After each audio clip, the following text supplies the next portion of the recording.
saya sehat, tidak bentrok, tapi saya menolak orang mengundang itu, saya merasa zalim.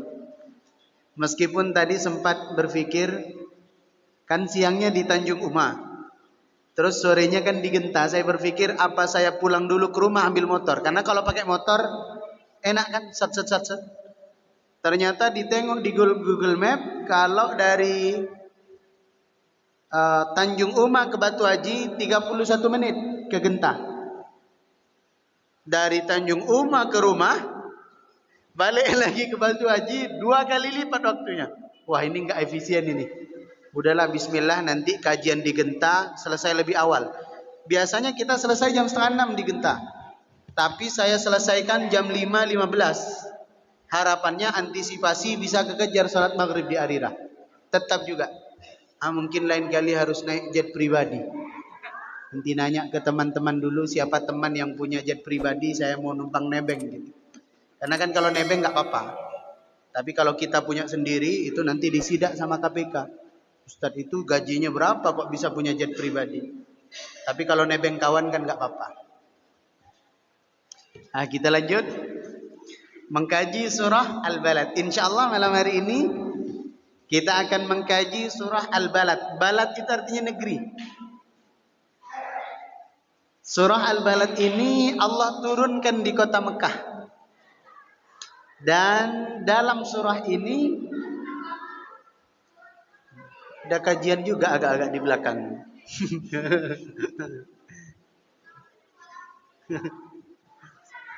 Tumben ini di soft ibu-ibu ada pengajian juga ini. Allah, mudah-mudahan solih-solihah semuanya. Kita lanjut. Jadi surah Al-Balad ini adalah Allah turunkan surah ini di kota Mekah. Dan satu surah ini nanti bercerita tentang kota Mekah dan perilaku penduduk Mekah pada zaman itu. Perilaku penduduk Mekah pada waktu itu. Bagaimana perilakunya? Bagaimana tabiat orang-orang Mekah pada waktu itu? Dan apa yang ingin Allah jadikan pelajaran untuk kita pada malam hari ini? Kita akan bahas. Bismillahirrahmanirrahim. La uqsimu bihadzal balad. La uqsimu, aku bersumpah kata Allah, bihadzal balad, demi negeri ini. Saya ulang ya, kata Allah, aku bersumpah demi negeri ini. Pertanyaannya, negeri ini yang dimaksud itu negeri mana? Mekah, karena surah ini turun di kota Mekah dan Allah bersumpah demi negeri ini. Berarti ini yang dimaksud adalah Mekah. Seandainya ayat ini turun di Madinah dan Allah menyebut aku bersumpah demi negeri ini, maka negeri yang dimaksud adalah Madinah. Nah, karena ini turun di Mekah, maka sepakat para ulama yang dimaksud bihadzal balad, negeri ini adalah negeri Mekah. Kedua, kenapa kok menggunakan kata ini? Hadza itu kan artinya ini. Kalau ini menunjukkan sesuatu yang dekat. Misalnya, saya lagi kajian di Masjid Darussalam. Ada tisu. Jamaah sekalian, alhamdulillah panitia sudah menyediakan tisu ini. Kenapa saya menggunakan ini? Karena antara saya dengan tisu dekat. Kalau tisu ini ditaruh di depan jamaah, saya nggak mungkin bilang tisu ini. Saya pasti bilang tisu itu.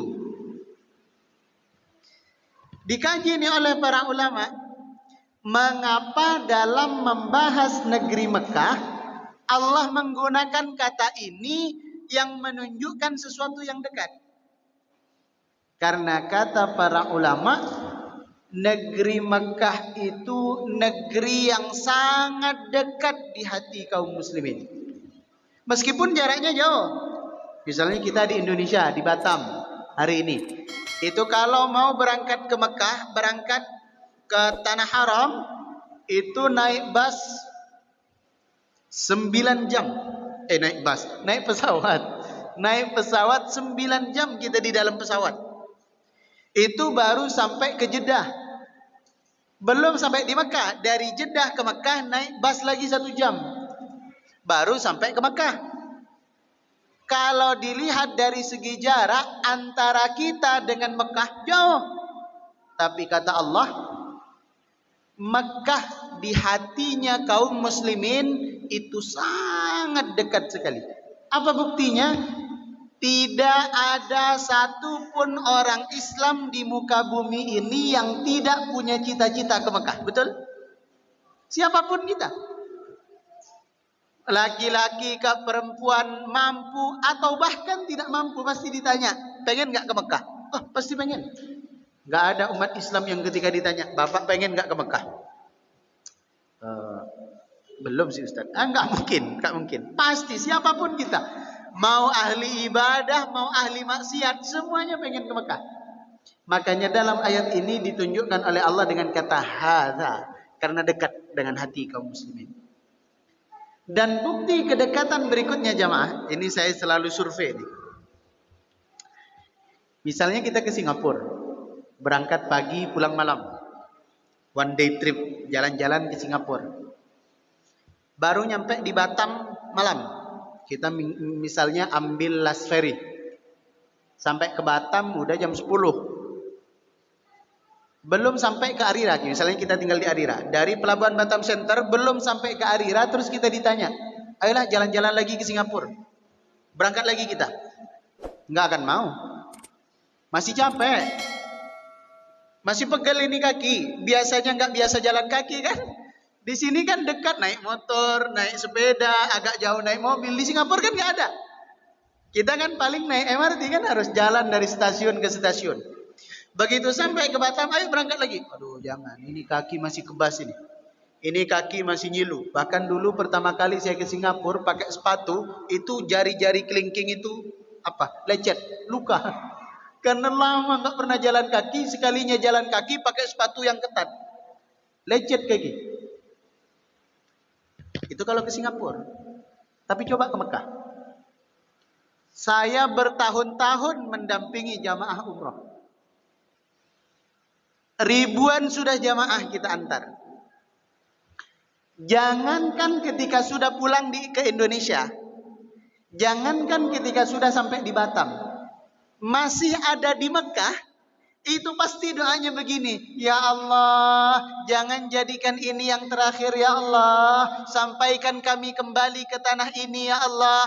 Masih di sana, belum pulang. Masih di sana sudah berdoa kepada Allah supaya disampaikan lagi ke tanah suci. Padahal masih di tanah suci. Bahkan saya pernah mensurvei, kan biasanya kita pulang sampai ke pelabuhan Batam Center itu kan malam. Jam 12 gitu, jam 11 atau jam 12. Kita baru sampai di pelabuhan Batam Center. Terus kan bagi-bagi koper dulu kan jamaah. Biasa, capek laut, capek udara, capek darat, segala macam. Itu saya pasti tanya. Gimana Bu, Pak, capek perjalanan kita? Capek Ustaz. Berangkat lagi kita besok. Ayo Ustaz. Gak ada kata-kata, oh nantilah Ustaz, kita renggang-renggang dulu kaki ini, kita luruskan dulu pinggang ini. Enggak, kapanpun diajak berangkat, ayo. Ini menunjukkan dekatnya tanah haram itu di hati kaum muslimin. Makanya Allah bersumpah, la uqsimu bihadzal balad. Aku bersumpah demi negeri ini. Dan dulu sudah pernah kita kaji, Allah tidak mungkin bersumpah kecuali dengan sesuatu yang memiliki banyak keutamaan. Berarti kalau Allah bersumpah atas nama Mekah, berarti Mekah menjadi salah satu negeri yang memiliki banyak keutamaan. Paling tidak keutamaannya adalah jamaah, disebutkan dalam hadis Nabi, kalau pahala kita sholat berjamaah di Masjid Baitus Salam Arira, berapa pahala? 27 ya. Kalau kita sholat di rumah kan 1.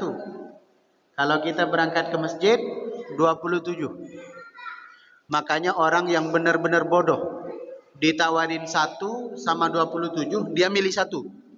Itu bodoh itu. Karena digaji aja ditawarin mau 3 juta apa 10 juta, kita pasti milih 10 juta. Ini tiba-tiba ditawarin, kamu mau 1 apa 27? Masih milih banyak yang 1. Padahal ke masjid tinggal kepleset aja pun sampai ke masjid.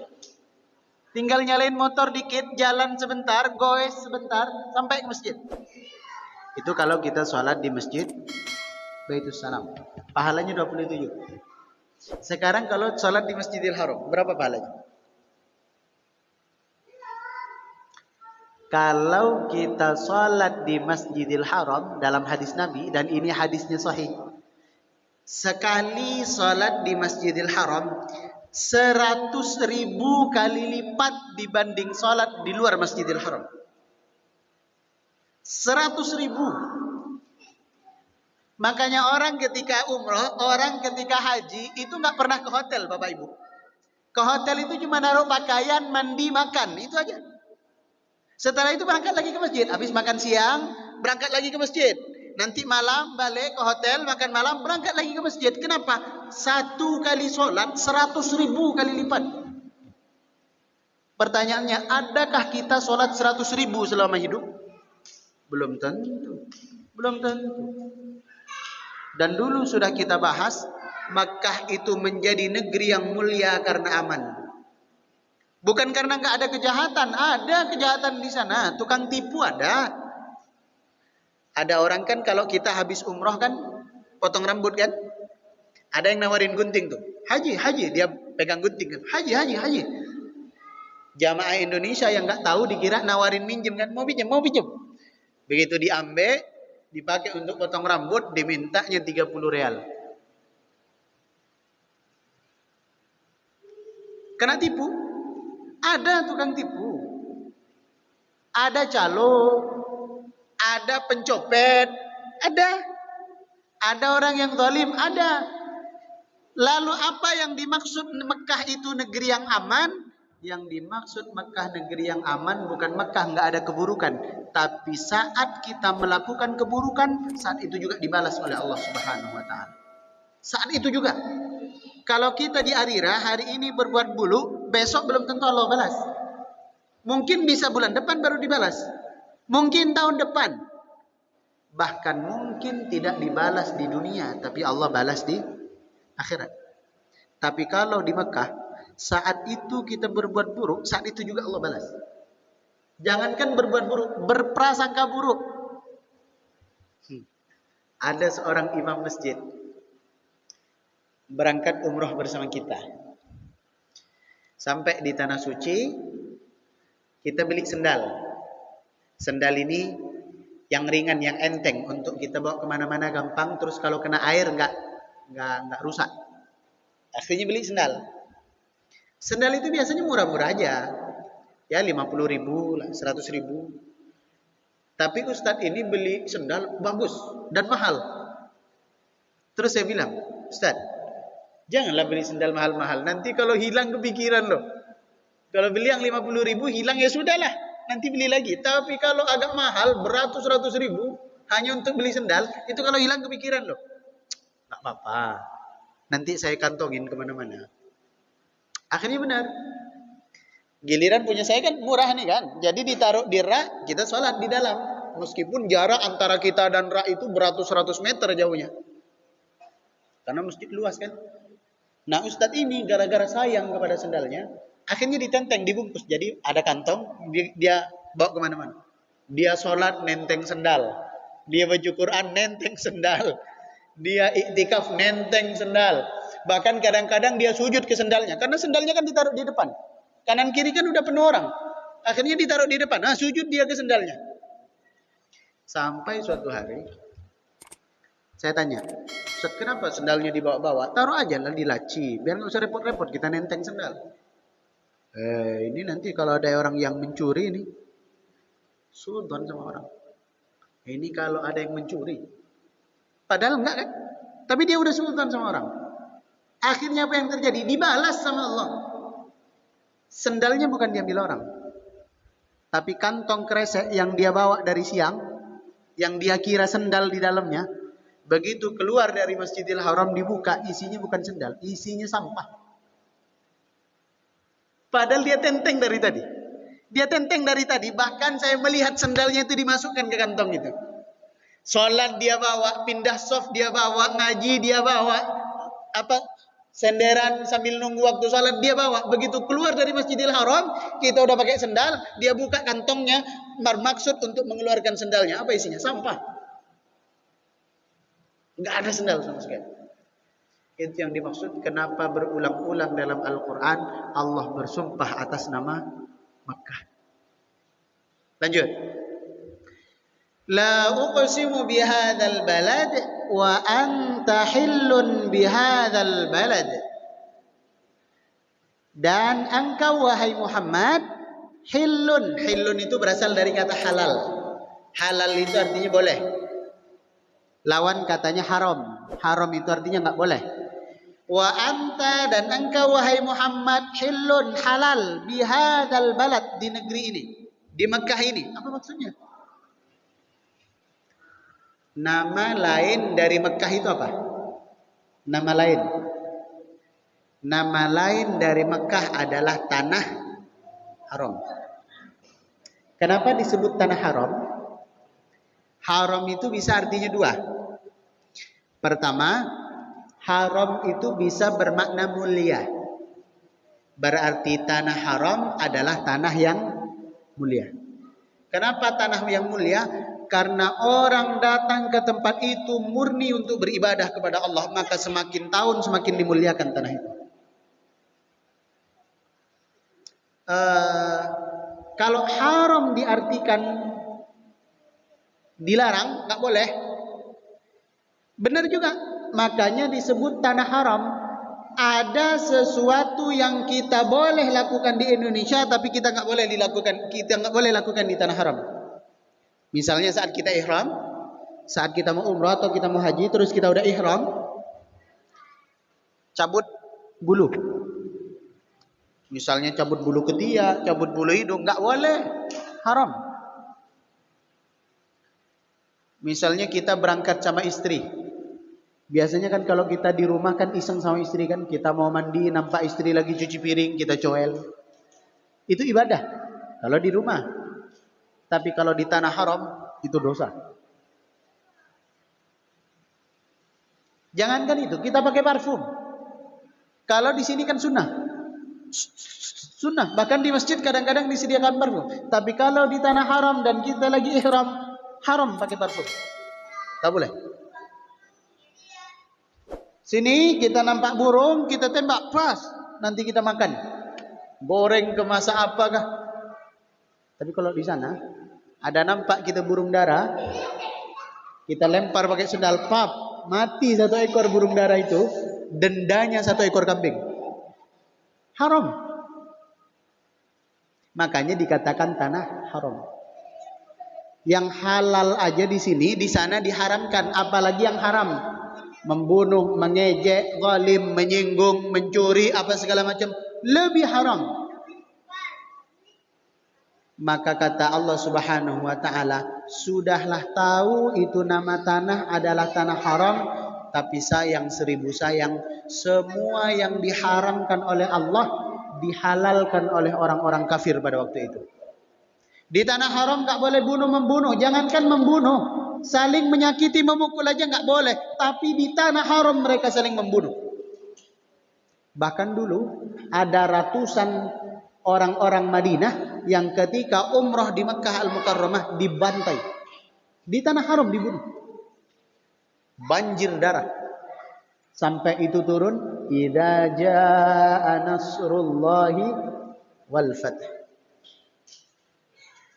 Di tanah haram jangankan lalai ibadah, jangankan tidak baca Al-Quran, tidak istiqomah salat berjamaah saja sudah dosa. Nah mereka bukan cuma itu, mereka buat berhala di sekitar Ka'bah. Ini Ka'bah, ini mereka buat berhala di sini. Macam-macam nama berhala itu. Maka disebut wa anta hillun bihadzal balad. Segala apa yang Allah haramkan, mereka halalkan semua di negeri itu. Ini nanti cikal bakal keburukan orang-orang Mekah pada masanya. Lanjut dulu. Wa walidin wa ma walad. Ayat ketiga. Wa walidin, demi ayah, wa ma walad, dan anak. Nah, ini saya kagum ketika membaca ayat ini. Kenapa? Dalam ayat ini Allah sandingkan antara ayah dan anak. Wa walidin, demi bapak, wa ma walad, dan anak. Padahal biasanya yang lebih tepat disandingkan dengan seorang anak itu ibu atau bapak? Ibu ya. Karena ibu itu yang melahirkan. Walada itu artinya yang melahirkan. Jadi kalau diartikan secara bahasa begini. Wa walidin, demi ayah, wa ma walad, dan apa yang dilahirkannya. Yang lahiran itu ayah atau istri? Ayah atau ibu? Ibu. Tapi kenapa dalam ayat ini nggak disebut demi ibu dan apa yang dilahirkannya, yaitu anak. Tapi dalam ayat ini disebut demi bapak dan apa yang dilahirkannya, yaitu anak. Emang yang lahiran bapak? Bukan. Tapi apa rahasianya? Ternyata anak itu, kita berkeluarga, kita menikah dan kita punya keturunan. Ini satu resep. Sehat atau tidaknya anak, laki-laki atau perempuan anak, itu ditentukan oleh suami, oleh laki-laki. Makanya dalam ayat ini Allah sandingkan antara bapak dan anak, karena yang menentukan jenis kelamin berpengaruh untuk jenis kelamin anak. Apakah nanti lahir laki-laki, apakah nanti lahir perempuan, itu pengaruhnya besar ada pada seorang ayah. Makanya dalam ilmu biologi, laki-laki itu ada 2 kromosom. Kromosom X dan kromosom Y. Kalau perempuan itu hanya ada kromosom XX. Jadi kalau bertemu punyanya laki-laki dan punyanya perempuan, antara X ketemu sama Y berarti lahir anak laki-laki. Tapi kalau ketemu X dan X maka lahir anak perempuan. Itulah mengapa kalau kita mau program lahir, yang dituntut subur itu bukan istri tapi suami. Makanya suami harus makan ini, harus olahraga begini. Kenapa? Paling menentukan itu laki-laki. Makanya sampai ada jamaah di Padbil, beliau mau program hamil istrinya, terus dikasih saran sama dokter, makannya nggak boleh ini, harus ini, olahraganya nggak boleh begini, harus gini, istirahatnya harus jam segini, nggak boleh jam segini. Terus 3 bulan, Ustadz, saya sih pengen punya anak, tapi kalau saya ditekan begini hidupnya saya nggak enak, Ustaz.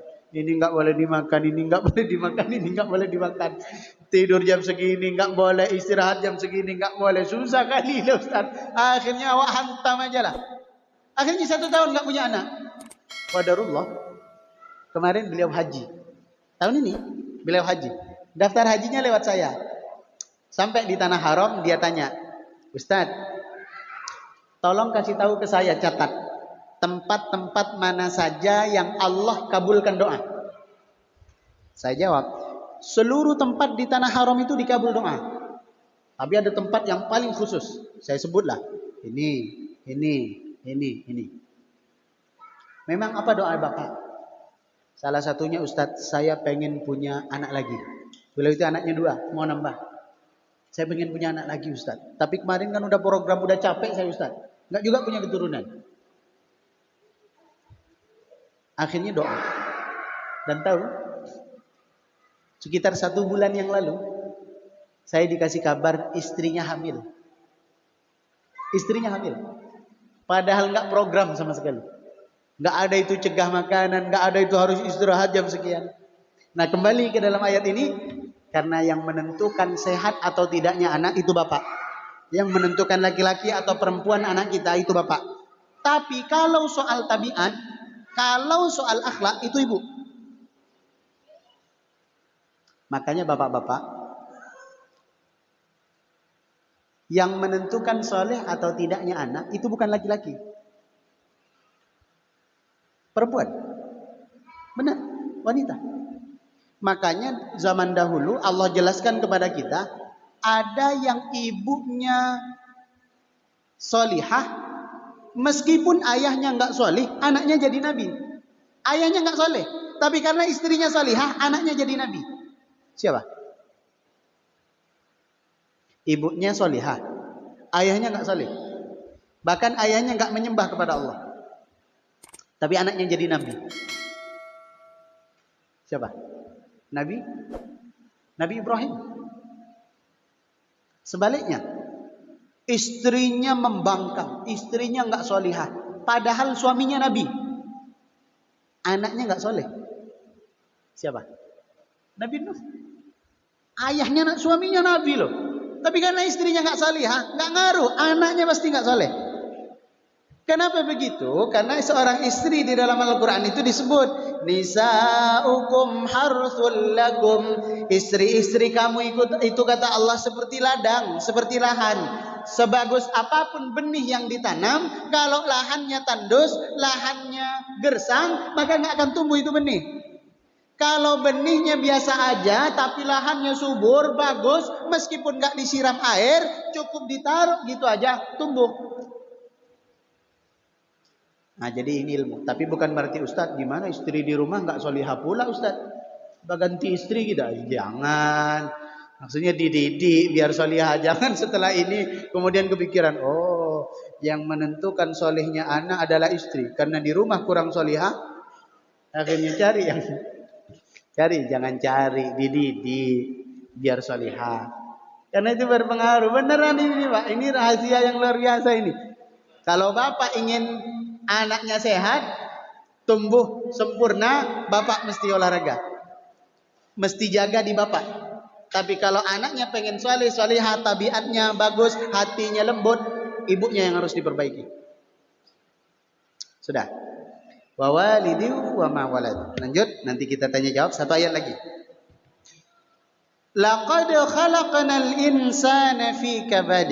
Sungguh telah kami ciptakan manusia itu fi kabad.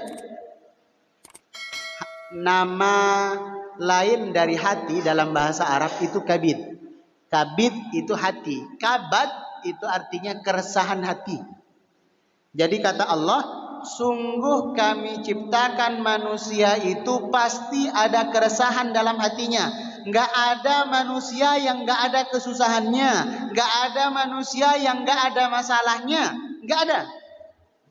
Maka jangan sampai kita bandingkan hidup kita dengan orang lain. Oh enak ya jadi itu ya Ustadz ya. Kenapa Pak? Kayaknya lancar aja semuanya, kayak mudah aja semuanya. Coba telisik, pasti ada masalah, pasti. Saya jamin. Saya jamin. Ada orang yang anaknya soleh, anaknya solihah, rajin ke masjid, ketemu sama ustadz salaman, mungkin ketemu sama ustadzah nunduk apa segala macam, luar biasa anaknya.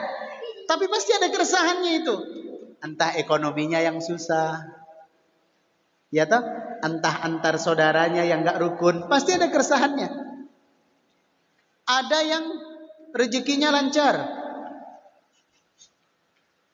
jangan nanti goyang kameranya. Ada yang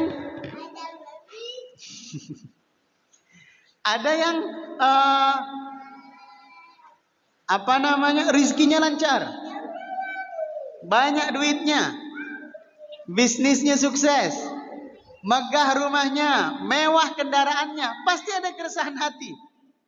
Sakitlah yang nggak sembuh-sembuh, istrinya lah yang susah diatur, pasti ada masalah, pasti ada masalah. Makanya dulu kami ada seorang jamaah dekat betul sama kami. Menurut saya hidupnya itu udah enak sekali, enak. Gajinya besar, pangkat di kantor tinggi. Kalau butuh apa-apa tinggal tunjuk. Kalau kemana-mana disopirin. Jadi menurut saya wah enak banget bapak ini. Tiba-tiba kami diundang ke rumah. Ustaz, datanglah ke rumah kami Ustaz. Kenapa? Doa. Biar apa? Biar orang tuanya punya hati yang legowo, tidak terlalu kecempur sama masalah rumah tangga anaknya. Ternyata ada aja masalahnya. Ada yang ekonominya bagus, anaknya masalah. Anak dan ekonomi bagus, orang tua masalah. Orang tua ekonomi, anak bagus, istri masalah. Istrinya bagus, rezeki bagus, anak bagus, suami masalah. Semuanya. Laqad khalaqnal insana fi kabad. Semua kita pasti ada masalah masing-masing. Ya termasuk jamaah. Jangan pula jamaah anggap saya, oh enak pula ya jadi ustaz tuh ya. Nggak tengok aja. Enak jamaah setiap ada masalah lari cerita ke kami. Lah masalah kami mau cerita ke siapa? Ini kadang-kadang jamaah sampai telepon jam 3 pagi. Ustaz kalau begini apa hukumnya? Kalau begini boleh apa enggak? Giliran kita nggak tahu masalah mau ceritakan ke siapa. Karena terlalu banyak sudah jamaah yang menceritakan masalahnya kepada kita. Setiap kita ada masalah masing-masing. Maka syukuri setiap takdir yang sudah Allah gariskan kepada kita. Wallahu a'lam bissawab. Sebelum kita tutup, ada tanya jawab? Jamaah sekalian, silakan. Sesuai dengan ayat ini boleh, di luar dari ayat ini juga boleh.